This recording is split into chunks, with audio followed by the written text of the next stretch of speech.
नमस्कार, मी अजित चव्हाण. रणसंग्राममध्ये आपलं स्वागत. रणसंग्राममध्ये आज आपण बोलणार आहोत शिरूर लोकसभा मतदारसंघातून राष्ट्रवादी काँग्रेस पक्षाच्या आघाडीचे उमेदवार देवदत्त निकम यांच्याशी. आपण त्यांचं रणसंग्राममध्ये स्वागत करूयात. देवदत्त, आमच्या या विशेष कार्यक्रमामध्ये, निवडणूक विशेष कार्यक्रमामध्ये आपलं स्वागत. नमस्कार, धन्यवाद. पहिली प्रतिक्रिया काय आहे? तुम्ही नवखे आहात, पण पक्षानं तुमच्यावरती विश्वास दाखवलाय, काय वाटतं?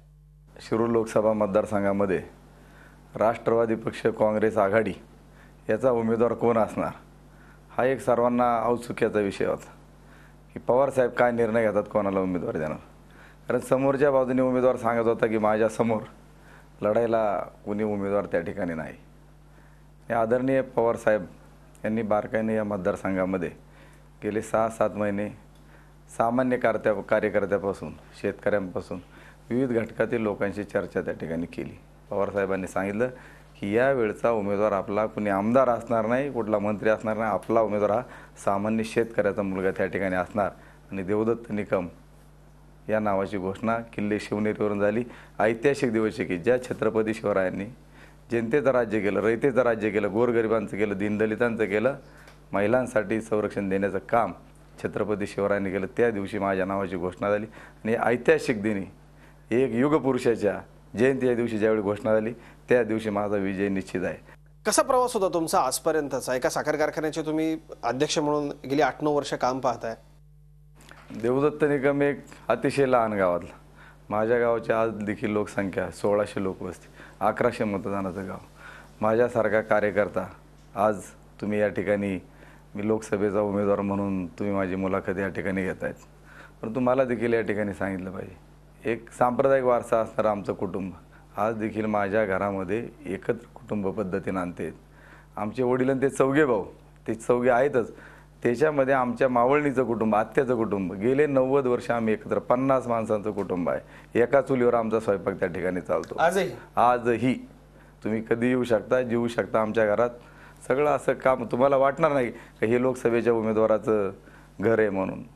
आमच्या चुलत्यांनी सर्व मुलांना सांभाळणं, शिकवणं हे काम केलं. चुलतीची भूमिका ही एक खानावळ चालवण्यासारखी राहिली. सर्वांना मुलांना सांभाळायचं, जीव खाऊ घालायचं, शिकवायचं, मोठं करायचं काम त्यांनी केलं. म्हणून त्यांनी मला शिकवण्याचं काम केलं. आणि शिकल्यानंतर पुण्याला मी शिक्षणाचा प्रवास देखील एक वेगवेगळ्या पद्धतीनं झाला. 4थीपर्यंत शिक्षण नागापूरला प्राथमिक शाळेत झालं आमच्याच गावामध्ये. 5वी ते 7वी पिरंगुट मुळशी तालुक्यामध्ये. चुलते त्यावेळी मुख्याध्यापक होते पुणे जिल्हा शिक्षण मंडळामध्ये, तिथं त्यांच्याबरोबर राहिलो. त्यानंतर त्यांची बदली देऊन चरोलीला झाली, आळंदीजवळ. आणि चरोलीला 8वी 9वी 10वी त्या ठिकाणी माझं शिक्षण झालं. 10वी नंतर पुन्हा मी 11वी 12वीला मनसरला महात्मा गांधी विद्यालयामध्ये तिथं केलं. 11वी 12वीला जात असताना एसटीची वगैरे काही सोय त्या ठिकाणी नव्हती आणि चरोलीला शिकता आलं असतं, पण तिथं 11वी 12वी नव्हती सायन्स. म्हणून मी गावी मनसरला रोज जाऊन येऊन 36 किलोमीटर सायकलवरचा प्रवास असायचा. जायला 18 किलोमीटर, यायला रस्ते कच्चे असायचे. रोज सायकलवर जाऊन येऊन 2 वर्ष त्या ठिकाणी गेले. नंतर BSc मी पुण्याला फर्ग्युसन महाविद्यालयामध्ये प्रवेश घेतला आणि 1991ला मी BSc झालो. BSc झाल्यानंतर माझा एक निर्णय असा होता की आपण MPSCची एक्झाम वगैरे देऊन काहीतरी क्लास 1 क्लास 2 ऑफिसर व्हावं. आणि एकदा असंच आमच्या आजोबांनी मला विचारलं. BSc झाल्यानंतर मी MPSCची तयारी करण्याकरता मी लॉला ॲडमिशन घेतलं ILSला पुण्यात. आणि गावी आल्यानंतर आजोबांनी विचारलं, तू काय शिकतोय आता? मी म्हटलं की मी आता LLBला ॲडमिशन घेतलं आहे. म्हणलं याच्यातून काय होणार? म्हणलं आता माझा प्रयत्न आहे की काही ना काहीतरी कुठं इन्स्पेक्टर व्हायचं किंवा तहसीलदार, PDO असं काहीतरी व्हायचं आणि लोकांची सेवा करायची. आणि ते जर नाही शक्य झालं तर मग LLB चालू जे वकील होणार. ते म्हटले हे काही माझ्या बुद्धीला पटत नाही. म्हटले आता अनेक चांगले अधिकारी असतात, अजून वेगवेगळ्या प्रकारे पण त्यांचे अधिकाऱ्यांचं देखील समोर येत असतं. वकिलांचं देखील माहिती, केस लढवायची म्हणलं का खरं जरी असेल तर कोर्टामध्ये जर आपण एखाद्याची केस चालवायला घेतली तर त्याची बाजू आपल्याला खरी असो किंवा खोटी असो ती तो लढवतच असतो. मग ते त्यांना काही पटलं नाही आणि मग ते म्हटले मला काही हे माझ्या बुद्धीला पटत नाही की आम्ही परमार्थ करायचा आणि तुम्ही काहीतरी वेगळं करायचं, खऱ्याचं खोटं खोट्याचं कर. मग मी एक मनापासून निर्णय घेऊन टाकला का आता आपल्याला शिकायचं नाही, शिक्षण बंद. गावी गेलो, सरळ शेती करण्याचा निर्णय घेतला. 91 साली ट्रॅक्टर घेतला, शेती करायला सुरुवात केली. कर्जावर घेतला. घरच्यांचा विरोध होता, पण म्हटलं काहीतरी वेगळं करून दाखवायचं. पुढे हेच करत असताना गावातली सोसायटीची डिरी याच्या निवडणूक आल्या. त्या ठिकाणी संस्था चांगल्या चालू आहे म्हणून त्या संस्था ताब्यामध्ये घेऊन चांगल्या चालू लागल्या. 92ला ग्रामपंचायतीची निवडणूक लागली आणि सर्व लोकांचं म्हणणं होतं 7 सदस्यांची ग्रामपंचायत किंवा हा एक शिकला सावरलेला तरुण आहे आणि याच्या ताब्यात जर आपण गाव दिलं चांगलं होईल. परंतु आता जी अनेक वर्ष ज्यांनी गावामध्ये कामकाज पाहिलं त्या मंडळींना देखील वाटत अरे कालचा पोरगा नाही तर हा आम्हाला इथं आव्हान देतोय. लागली निवडणूक, उभा राहिलो. 4 उमेदवार माझे निवडून आले, मी स्वतः निवडणुकीच्या माध्यमातून निवडून आलो. 3 समोरचे आले, गावचा सरपंच झालो. 92ला सरपंच झाल्यानंतर नामदार वळसे पाटील साहेबांचं मार्गदर्शन मला मिळालं आणि एक तडप होती. पुण्यामध्ये शिक्षण झालं. शिक्षण शिकत असताना मग विद्यार्थी संघटनेच्या माध्यमातून NSU असेल किंवा युवक काँग्रेसचं असेल याच्या माध्यमातून अनेक विद्यार्थ्यांना योग्य दिशा मिळण्याकरता विद्यापीठ स्तरापर्यंत आंदोलनं त्यावेळी NSUच्या माध्यमातून केली आणि ते आपल्याला जे म्हणतो ना बालकडू जिथून मिळालं हे कॉलेज जीवनापासून आणि एक डेअरिंग माझ्यामध्ये तयार झाली होती पुण्यामध्ये राहिल्यामुळे, हॉस्टेलला राहिल्यामुळे. आणि मग सरपंच म्हणून काम करत असताना पहिला मुद्दा महत्त्वाचा हाती घेतला की जिरायत भाग होता. वळसे पाटील साहेबांच्या माध्यमातून कोल्हापूर पद्धतीचा बंधारा पूर्ण करून घेतला. रस्त्याला गाडी पावसाळ्यामध्ये आमच्या गावात ST येत नव्हती, रस्त्याला मोऱ्या करून घेतल्या आणि मग गावात ST यायला लागली. ग्रामपंचायतीच्या माध्यमातून शेतकऱ्यांना आव्हान केलं की शेती जर तुमची चांगली पिकली तर तुम्ही तुमच्या पायावर सक्षम त्या ठिकाणी उभे राहू शकता. म्हणून लिफ्ट करता जे जागा लागतात ग्रामपंचायतीच्या जागा देऊन टाकल्या. ठराव केला की लिफ्ट इरिगेशनसाठी 5-5, 6-6 लोकांना एकत्र घेतलं आणि एकत्र घेतल्यानंतर त्यांना पाणी पारून घ्या असेल, MSEBीचं कनेक्शन असेल, रोडच्या परमिशन असतील, पाईपलाईन करण्याकरता बँक लोन, हे सगळं करून दिलं आणि 6 स्कीम त्या ठिकाणी तयार केल्या आणि एक 6 महिन्यामध्ये डायरेक्ट पाणी थेट शेतामध्ये लोकांच्या नेऊन घातलं. कष्ट लोकांनी केले, लोन देखील त्यांना मिळून दिलं. मग ज्यावेळी 2 पैसे यायला लागले लोकांमध्ये कॉन्फिडन्स तयार झाला, अरे हा पोरगा काहीतरी चांगलं करतो, आपल्याला जागा मिळून दिली. सगळं कर्ज बिर्ज सगळं टकाटक आणि शेती करायला लोकांनी सुरुवात केली. मग कुणी कांदा पिकवला, कुणी बटाटा पिकवला, कुणी ऊस. त्या ठिकाणी लोकांची आर्थिक स्थिती उंचावली. सायकलवरचा माणूस मोटरसायकलवर गावात यायला लागला. दूध दुभतं चांगलं झालं, डेअरीत दूध त्या ठिकाणी वाढलं आणि एक लोकांना आत्महत्या झाला की हा मुलगा काहीतरी करतो आणि इथून माझी कामाची सुरुवात त्या ठिकाणी झाली शेतकऱ्याच्या दृष्टीनं. मग पुढे 2000 साली मला नामदार वळसे पाटील साहेबांनी हे गावातलं चुणूक मी दाखवली काम करण्याची. लोकांनी सांगितलं की मुलगा चांगला आहे, शेतकऱ्यांसाठी काम. ज्याच्या घरात लाईट नव्हती सरपंच असताना स्ट्रीट लाईट मंजूर करून आणली जिल्हा परिषदेच्या माध्यमातून. घर तिथं खांब देण्याचं काम केलं, प्रत्येकाच्या घरात लाईट दिली. लोकांना पडलं चिमणीवर राहणारी माणसं, कंदीलवर राहणारी माणसं घरात लाईट गेली, फुकट गेली, मोफत गेली. त्यामुळं माणसांचा विश्वास एवढा तयार झाला आणि मला देखील एक वाटलं अरे लोकांचं जीवनमान उंचावते. 2000 साली मला भीमाशंकर कारखान्यामध्ये काम करण्याची संधी संचालक म्हणून वळसे पाटील साहेबांनी दिली. 5 वर्ष मी BSc झाल्यामुळं मग फिजिक्सचा माझा विषय झालेला होता, केमिस्ट्री होतं, बायोलॉजी होतं. याचा सर्व पुरेपूर वापर मी त्या संस्थेमध्ये संचालक म्हणून गेल्यानंतर कामगारासारखं बारीक सारीक प्रत्येक गोष्टीचा स्टडी, जिथून ऊस आपण टाकला जातो काट्यावरती जिथून येतो वेब्रिजवर, तिथून सुरुवात जे केली तर गोडाऊनपर्यंत कशा पद्धतीने याची प्रोसेस होते हे सगळं पाहिलं आणि साखर विक्रीचा देखील बारकाईनं स्टडी केला आणि याचा उपयोग मला चांगला व्हायला लागला. 2005 साली मला नामदार वळसे पाटील साहेबांनी भीमाशंकर कारखान्याचं चेअरमन केलं आणि तेव्हापासून हा चढता आलेख जो सुरू झाले तर आता थेट लोकसभेचा उमेदवार म्हणून. देवदत्त निकम, अत्यंत विस्तृत ओळख तुम्ही करून दिलीत स्वतःची. खरं तर ग्रामीण भागामध्ये अत्यंत तळागाळातल्या जनतेसाठी काम करून इथपर्यंत लोकसभेच्या उमेदवारीपर्यंत तुम्ही आलात. शिरूर लोकसभेचे राष्ट्रवादी काँग्रेस आघाडीचे उमेदवार देवदत्त निकम आपल्याबरोबर आहेत. आपण त्यांच्याशी बोलतोय. देवदत्त, ब्रेकला जाण्यापूर्वी आपण सांगितलं की कशा पद्धतीनं तुम्ही राजकारणामध्ये आलात, राजकारणाची सुरुवात कशी होती. खरं तर अत्यंत प्रतिकूल परिस्थितीतून ग्रामीण भागातून आलेला एक तरुण आता लोकसभेचा उमेदवार म्हणून समोर आलाय. पण तुमच्या समोर प्रतिस्पर्धी उमेदवार जो आहे 4-5 सगळ्या आमदारांना विचारण्यात आलं, मंत्र्यांना विचारण्यात आलं, पण कुणी लोकसभेची उमेदवारी घ्यायला तयार नव्हतं. सबंध ताकद स्थानिक स्वराज्य संस्थांची एकवटलेली आहे या जिल्ह्यामध्ये, या मतदारसंघामध्ये. पण खासदार शिवसेनेचा आहे अशा उमेदवाराच्या विरोधात, 2 टर्म निवडून आलेल्या उमेदवाराच्या विरोधामध्ये तुम्ही निवडणूक लढवताय. किती आत्मविश्वास आहे?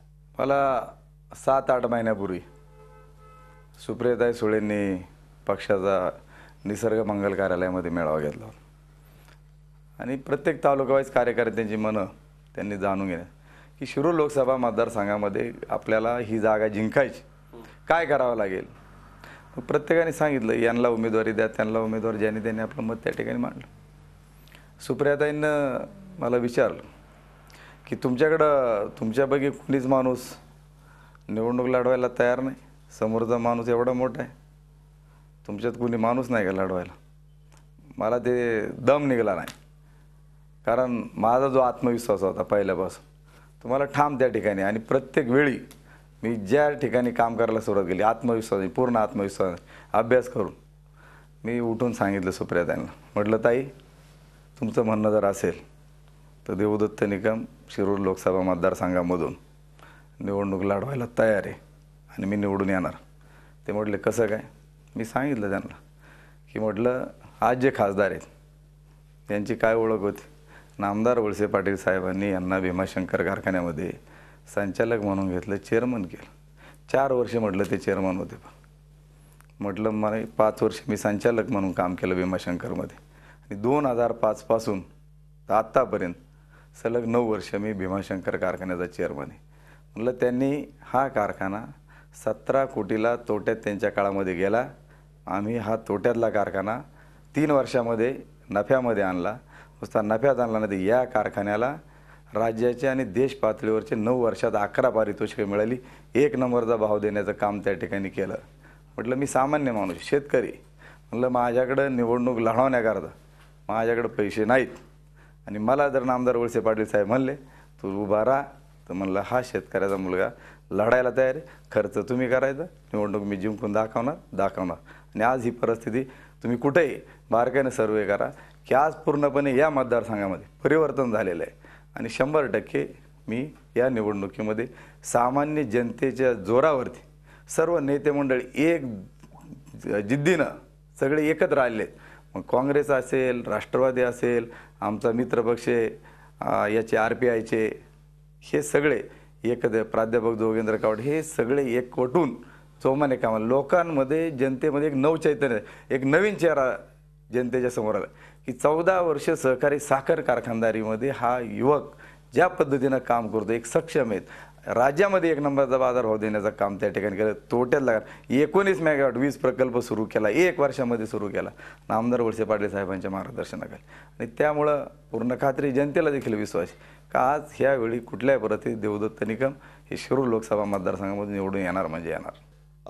निकम साहेब, या सगळ्या मतदारसंघामध्ये, संपूर्ण शिरूरच्या मतदारसंघामध्ये नैसर्गिक विविधतेनं नटलेली अनेक ठिकाणं आहेत, इथं पर्यटनदृष्ट्या महत्त्वाची अनेक ठिकाणं आहेत. या सगळ्याच्या बाबतीत काय संकल्पना तुमच्या डोक्यात आहे? हा मतदारसंघामध्ये ग्रामीण आणि शहरी मतदारसंघ येतात. भीमाशंकर 12 ज्योतिर्लिंगापैकी याच परिसरामध्ये, संत ज्ञानेश्वर महाराज याच भूमीमध्ये, अष्टविनायकापैकी 4 गणपती, मग थिऊरचा चिंतामणी असेल, आमच्या रांजणगावचा महागणपती, ओझरचा गणपती, लेण्याद्री याच परिसरामध्ये येतात.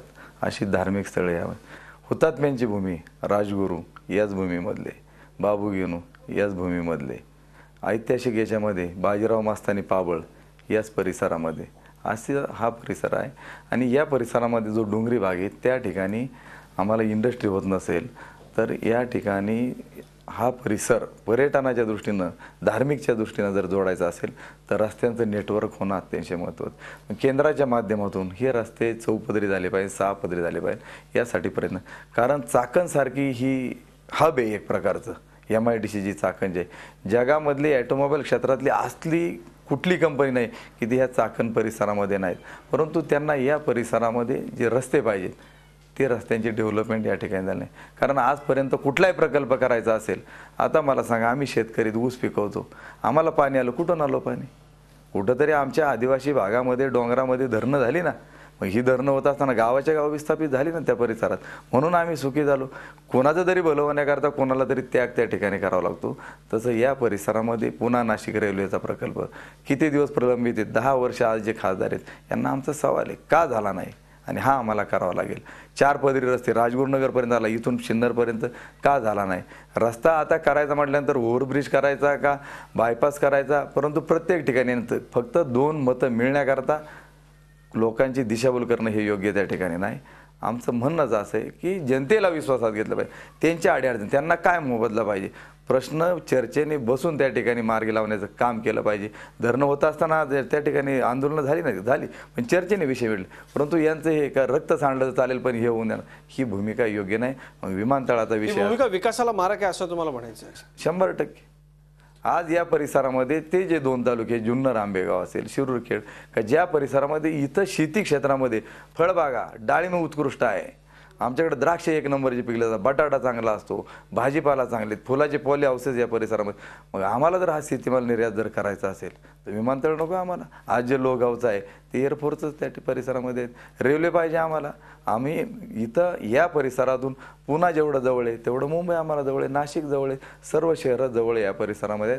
मार्केटिंगच्या दृष्टीनं रस्ते चांगले, रेल्वे पाहिजे, विमानतळ, ही महत्त्वाची कामं केंद्राच्या माध्यमातून आणण्याचं काम खासदारांनी करायला पाहिजे. आणि ते झालं नाही. त्यांचं एकच दान काय, हे कार्य झालं आंदोलन, रक्त सांडेल पण होऊन देणार, ही भूमिका योग्य नाही. याच्यामुळे हा परिसर मागं पडलेला आहे. जनतेला केंद्रस्थानी ठेवून इथला विकास केला नाही खासदारांनी असं म्हणतायत देवदत्त निकम.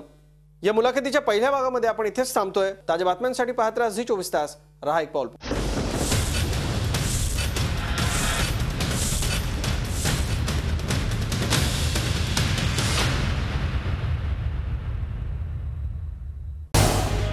झी 24 तास रहा एक पाऊल पुढे.